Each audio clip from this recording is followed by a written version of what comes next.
Oi, gente, estamos aqui no mais do Vale Animal.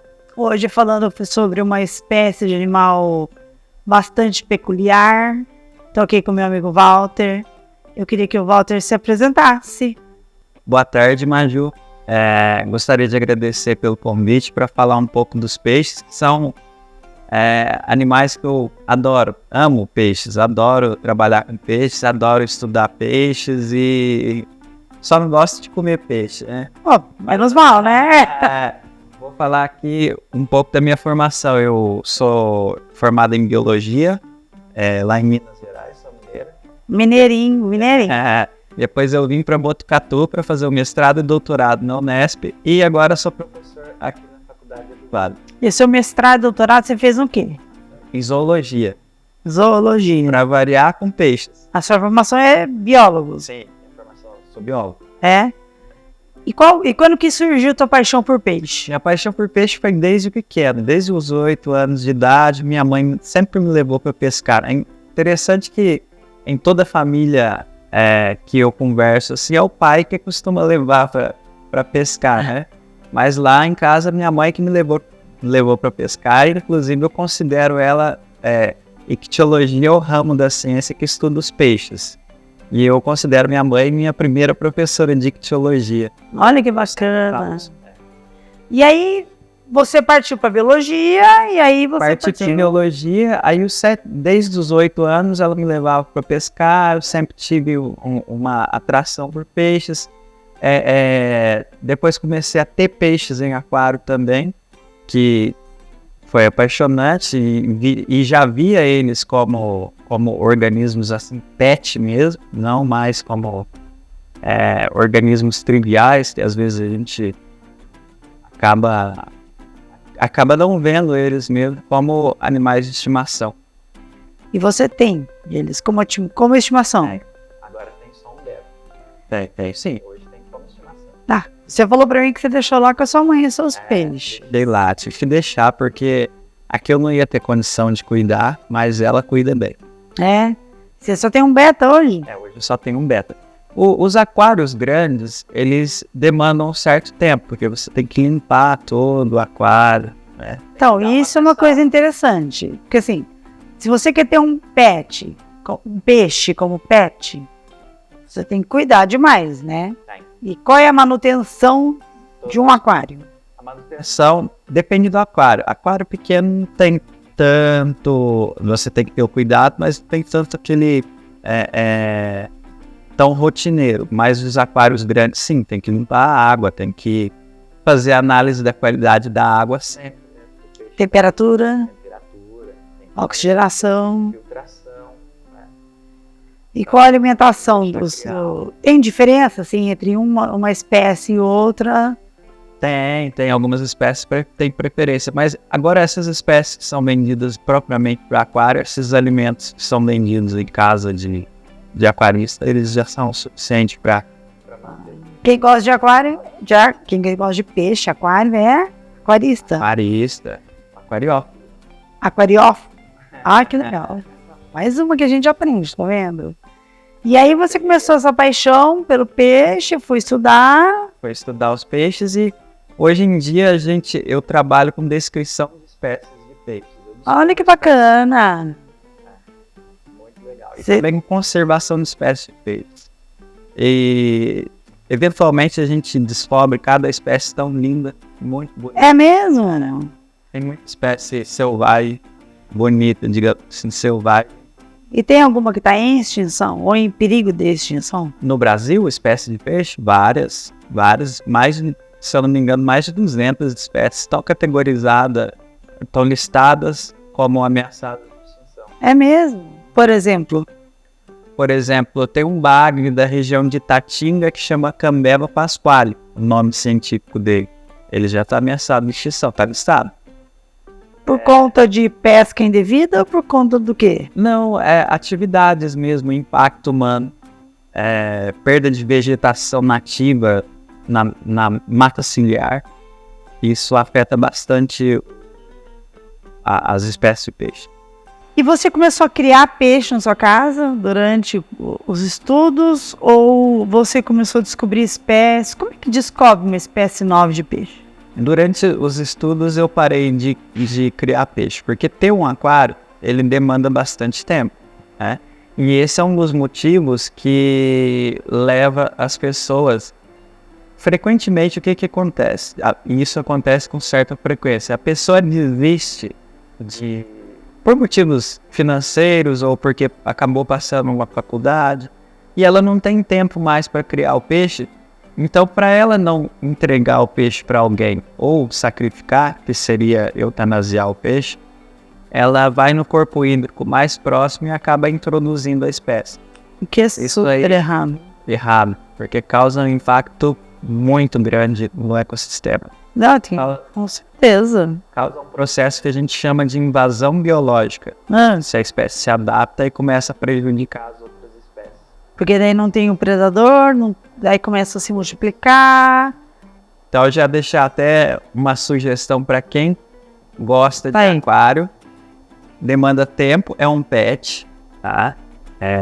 Provavelmente vai criar amor pelo bichinho. Com certeza. E se for desistir da prática, não soltem corpo hídrico nenhum. Tenta voltar na casa, no local onde você comprou e devolver o peixe.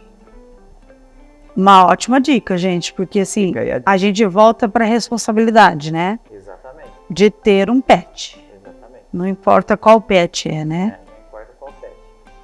E hoje você lida mais com, por exemplo, eu falei da espécie, né? Como você estuda uma espécie nova, que deve ser maravilhoso. É muito legal. Quando a gente, mais ou menos, dependendo da região, a gente já coleta e já sabe que é nova. A gente está descrevendo uma espécie agora aqui de cerqueira César, que é uma espécie que não tinha nome ainda. Bom, as espécies existem. Basta a gente coletar, fazer uma revisão taxonômica, que é um processo de verificação se a espécie é nova ou não, realmente, né, a gente suspeita no campo, mas depois que vem, através de análises laboratoriais, a descoberta mesmo. E é muito gratificante. Depois você publica em forma de artigo científico e após publicação essa espécie já é conhecida. E você que dá o nome para a espécie? Sim. Aí, como é que funciona isso? É latim. Jura? Mas tem uma regra, uma ciência? Tem uma regra, sim. São dois nomes, o gênero e a espécie.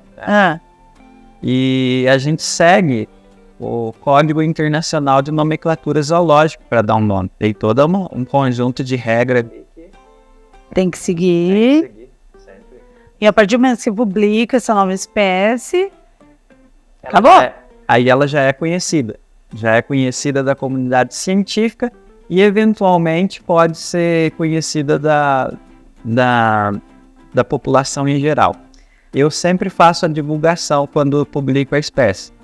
E são sempre bagres bonitos, então acaba que as pessoas têm interesse em... E se existe a possibilidade, por exemplo, você descobriu uma espécie e ela já tem um nome prévio, costumeiro, né?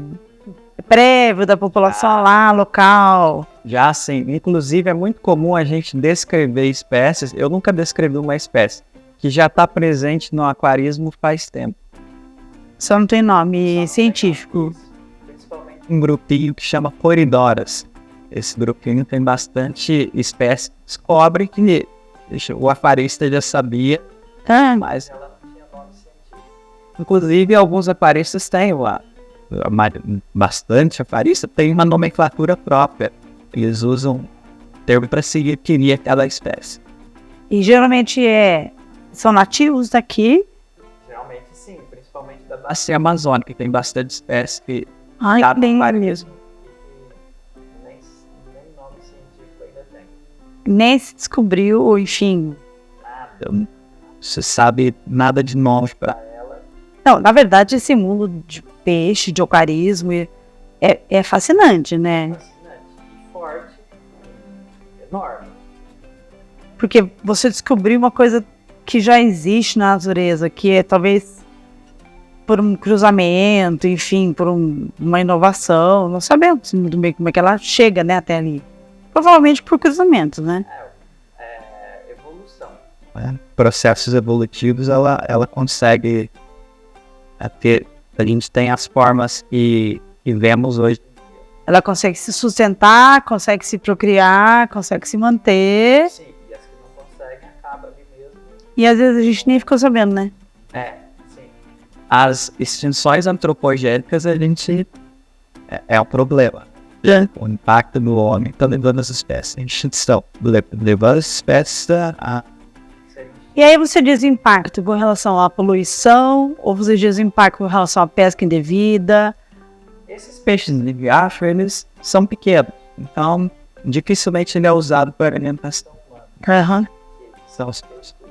E então, ele tem um impacto sobre eles, é muito mais sobre mineração, atividades como mineração, atividades como a própria agricultura, se for feita de maneira insustentável, pode impactar o riacho e acabar afetando essas espécies.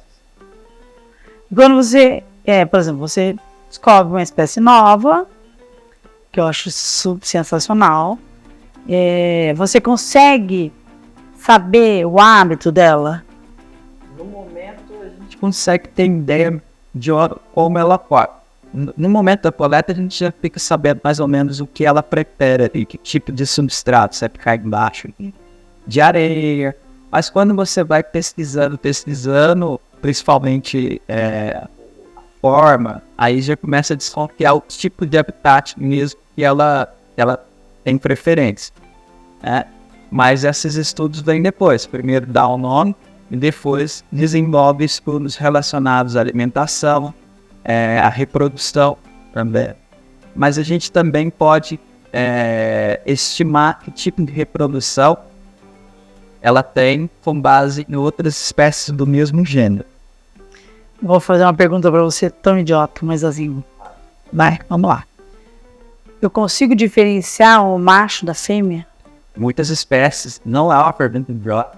Tá, obrigada. É uma pergunta muito interessante. Muitas espécies têm dimorfismo sexual. E esse dimorfismo gera até uma diferenciação muito grande em algumas espécies. Algumas espécies mudam o padrão de colorido, o que acaba atraindo aquaristas, principalmente no período de reprodução, ela fica mais, o colorido fica mais intenso. Algumas espécies têm estruturas diferentes, alguns ganchos no focinho, que a gente chama de odontóide. Espinhozinhos no focinho ficam mais adensados, digamos assim, em maior número. A gente também tem algumas estruturas que se formam em cima da nadadeira. Mas do macho ou da fêmea? Depende da espécie? Depende da espécie, mas frequentemente essas estruturas, por exemplo, esses odontóides, que são esses espinhos no focinho, e essas estruturas em cima da nadadeira pélvica são em machos. Elas aparecem em machos e as fêmeas. Assim, ó, muito mal comparando, né? Mas assim, o pavão e o pavão fêmea. O pavão, né, é o que chama a atenção da fêmea. Tá? Eles falam que até que a pavão é feinha, mas ela não é, não. Ela é linda, maravilhosa. No peixe também tem isso? No peixe... De chamar a atenção da fêmea? Algumas espécies sim, tem que... provavelmente o padrão de colorido, principalmente em ciclídeos, seria nesse caso. Alguns ciclídeos, eles... Uma forma de dimorfismo sexual. Aspas, ciclídeos? Cará, tucunaré. Tá. Eles criam um galo nupcial no período reprodutivo. É muito interessante. Então, o pescador pesca esse peixe no período reprodutivo e consegue ver esse galo na cabeça dele. E aí, outra pergunta que eu te faço. Período reprodutivo dos peixes.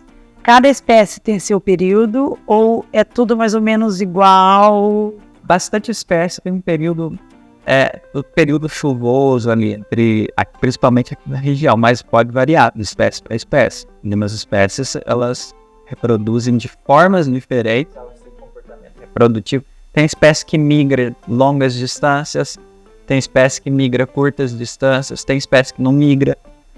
Então tem todos os tipos de comportamento. E aí, assim, por exemplo, a legislação fala da proibição da pesca em época da piracema, né? Sim. Essa época da piracema é para alguns peixes em especial ou a maioria é essa época? Bastante peixe reproduz nessa época, mas são principalmente direcionados aos migradores, esse período. Mas você tendo esse período de defeso, que é o período da piracema, você consegue englobar quase todas, bastante espécies. Porque... E é isso que o homem não entende, né? Porque assim, se ele pescar numa época de piracema, ele vai proibir ou impedir o crescimento de outros peixes, de filhotes, de quantidades maiores, né? Verdade. Reprodução super abalada, né? Não tem como você... aí a gente anda na extinção, né? A gente começa a entrar a parte de... Tanto da extinção, quanto do aumento de pressão nos recursos pesqueiros e escassez do próprio alimento. Sim. E a gente está falando agora de alimento, de peixe. Desculpa, gente, não vamos tirar o alimento. A gente está falando de peixe de água doce. De água doce. Que é o teu foco. Isso, meu foco é estudo de peixe de água doce. Eventualmente eu publico algum trabalho com peixe marinho, mas meu foco são peixes de água doce. Então é isso, gente. A gente vai para o intervalinho, a gente já volta, não sai daí. Vamos saber mais sobre peixe.